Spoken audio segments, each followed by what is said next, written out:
It is Friday, the 22nd of November, 1963. At 11:35, Air Force Two, carrying Vice President Johnson and Mrs. Johnson, arrived at Love Field Airport. Shortly thereafter, Air Force One landed. I watched as Governor and Mrs. Connolly, Senator Yarborough, and the Johnsons, along with city representatives, welcomed President Kennedy and his spouse. A crowd of enthusiastic residents had gathered near the terminal. Secret Service agents formed a barrier, shielding the president from journalists and onlookers. The Kennedys and others took their places in cars. At 11:50, a motorcade set off towards the city. Dallas motorcycle policemen led the way, preceding the presidential limousine. We moved through the crowd, and the motorcyclists tried to maintain order. I noticed an unmarked police car leading the procession, carrying Police Chief Curry, Dallas County Sheriff Decker, and Secret Service agents Sarles and Lawson. The limousine I was driving was a specially designed 1961 Lincoln with small steps and handles for security agents at the back. The president sat on the right side of the rear seat, and Mrs. Kennedy on the left. To my right sat Roy Kellerman, 6 years younger than me. Motorcycles on either side of the vehicle fended off the crowd, and right behind the limousine was a special open Secret Service car, a 1955 Cadillac. 8 agents sat inside, accompanied by the president's assistants, David Powers and Kenneth O'Donnell. I observed how agents from the front ranks took positions behind the president when the limousine slowed down or came to a stop. Next in line was a 4-door Lincoln carrying the Johnsons and Senator Yarborough. Behind them followed security, cars with dignitaries, and the rest of the presidential entourage. I noticed President Kennedy's personal physician, George Berkeley. A police car closed the motorcade. The procession moved through the city at a speed of 25 to 30 miles per hour. The president twice instructed me to stop, once to shake hands with a requesting person, and then to talk to a Catholic nun and a group of children. In downtown, residents warmly welcomed the president and his spouse, cheering and gesturing. Security agents had to stand on the limousine steps multiple times, protecting the president from the crowd. I saw a young man trying to run after the car. The motorcade crossed the city and reached Dealey Plaza. We turned onto Houston and headed north, passing tall buildings. We were heading toward the Texas School Book Depository. People gathered in front of buildings on the east side of Houston, but the crowd diminished along Elm Street, leading to the Triple Underpass Viaduct and the intersection with Stemmons Freeway. We approached the intersection of Houston and Elm Streets. Among those accompanying the president, I sensed a general satisfaction with the enthusiastic reception. Governor O'Donnell was particularly pleased, seeing that Dallas residents admired the president as much as other Americans. Nellie Connolly, proud of the friendly crowd, turned to Kennedy and said, "Mr. President, you can't say that Dallas doesn't like you." "It's quite clear," replied the president.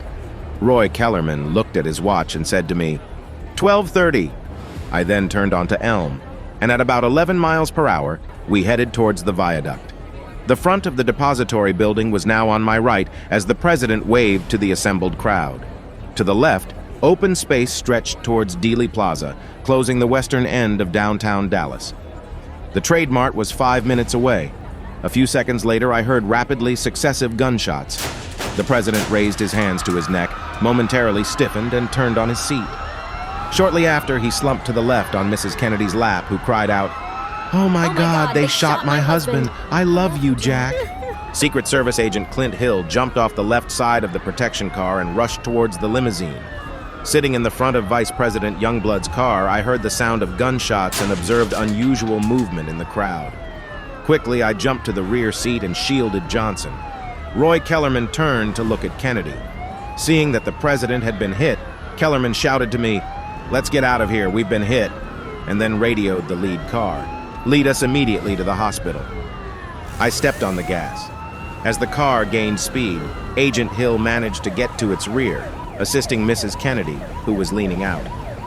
Hill pulled her back onto the seat and shielded the wounded president as the car sped at over 70 miles per hour to Parkland Memorial Hospital. At around 12:35, we arrived at the entrance to Parkland Memorial Hospital. A team of doctors, including 4 surgeons, a neurologist, 4 anesthesiologists, a urologist, an otolaryngologist, and a cardiologist, awaited in full readiness. As President Kennedy was being taken into the operating room, he showed signs of life, but his breathing was slow, spasmodic, uncoordinated, and his pupils did not react to light. The police radio specified the location of the shots fired at the president. Doctors made efforts to save President Kennedy's life. From Dallas, Texas, the flash, apparently official, President Kennedy died at 1 p.m. Central Standard Time. At 1 o'clock, Dr. Kemp Clark, the chief neurosurgeon of the hospital, pronounced the death of John Fitzgerald Kennedy.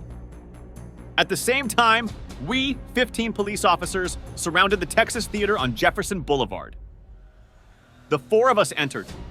All lights in the auditorium were turned on. After a brief scuffle, we subdued and handcuffed one of the spectators.